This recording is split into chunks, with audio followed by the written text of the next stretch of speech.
Hi friends, அஸ்ஸலாமு அலைக்கும். இன்றைக்கும் ஒரு கோம்போ ரெசிபி ஒன்று தான் பார்க்க போகிறோம். அதுவும் வந்து கருவாடு.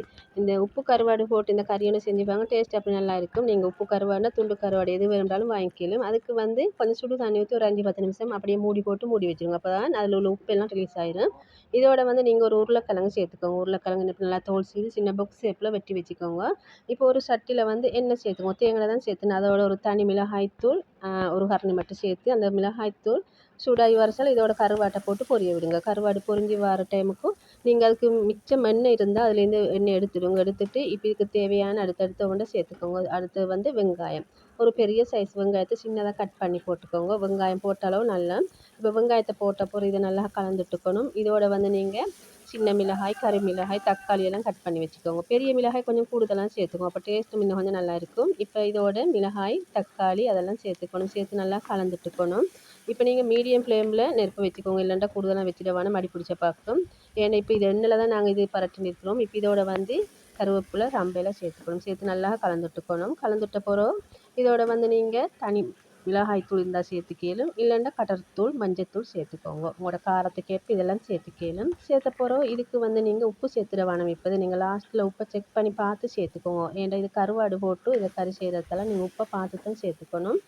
இப்போ நீங்கள் இதை பாக்ஸ் ஷேப்பில் வெட்டி வச்சுருந்த உருளைக்கிழங்கு இதோட சேர்த்து இது வேகிற அளவுக்கு நீங்கள் கொஞ்சம் தண்ணி ஊற்றி இதை அப்படியே மூடி போட்டு வேக வச்சிட வேண்டியதான். இந்த கறியை வந்து நீங்கள் ஒரு 2 தடவையாவது திறந்து பார்க்கணும். அடி பிடிச்சாமைக்கு இதை வந்து கிளறிண்டு இருக்கணும். ஏன்டா இது வந்து மிச்ச நேரம் வேகிறல கிழங்கு மட்டும்தான் வேகிற டைம் எடுக்கும். லாஸ்ட்டில் வந்து நல்லா இப்படி வற்றி வந்துடும். இப்போ இதுக்கு அடுத்த சைடிஸ் கறியான கூனி சம்பல், தேங்காய் சம்பல் தான் செய்ய போகிறோம். அதுக்கு ஒரு ஃபேனில் வந்து ஒரு கரண்டி மட்டும் எண்ணெய் சேர்த்துக்கணும். மண்ணியோட பூனியை போட்டு நல்லா பொரிய விடணும். பொரிஞ்சு வர அந்த இதில் நீங்கள் காஞ்ச மிளகாய் உங்களோட காரத்துக்கு ஏற்ப ஒரு 2 இல்லாட்டி 3 சேர்த்துக்கலும். அதோட ஒரு கைப்பிடி அளவு சின்ன வெங்காயம் சேர்த்துடுங்க. சேர்த்த அப்புறம் இதை நல்லா இன்னப்படி கலந்துட்டுக்கணும். அந்த பூனி வெங்காயம் எல்லாம் நல்லா வதங்கி வரும் அந்த எண்ணெயில். இதுக்கு நீங்கள் தேங்காய் நீங்கள் திருவி வச்சுக்கோங்க. நல்ல அரை முத்தல் தேங்காய் இருந்தால் நல்லா டேஸ்ட்டாக இருக்கும் இந்த சம்பலுக்கு. உங்களுக்கு இதை வந்து ஒரு உலக்கில் போட்டு இடித்து எடுத்தாலும் நல்ல டேஸ்ட்டாக தான் இருக்கும். இல்லாட்டி அம்மியில் போட்டு அரைச்சி எடுத்தாலும் நான் வந்து ஒரு மிக்சியில் போட்டுனேன். மிக்சியில் தேங்காய் போட்ட போகிறோம் நாங்கள் வதக்கி வச்சுருந்து இந்த கூனி வெங்காயம் இதெல்லாம் போட்டுக்கணும். போட்ட போகிறோம் இதோட வந்து நீங்கள் உப்பு சேர்த்துக்கோங்க. உப்போட லெமன் ஜூஸ் அதெல்லாம் சேர்த்து இதை வந்து துண்டு துண்டாக இன்னப்படி அரைச்சி. இந்த சம்பல் வந்து உங்களுக்கு பானுக்கும் நல்லா டேஸ்ட்டாக இருக்கும், ஒயிட் ரைஸுக்கும்.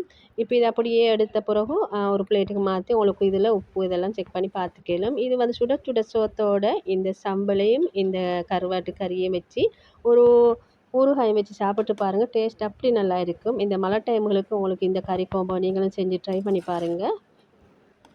இந்த கோம்போ ரெசிபி எல்லாருக்கும் பிடிச்சிருக்குன்னு நினைக்கிறேன். பிடிச்சிருந்தா மறக்காமல் லைக் பண்ணிக்கோங்க. உங்களோட ஃபேமிலி அண்ட் ஃப்ரெண்ட்ஸெல்லாம் ஷேர் பண்ணிக்கோங்க. புதுசாக பார்க்குறவங்க யூடியூப் சேனலை சப்ஸ்கிரைப் பண்ணி வச்சுக்கோங்க.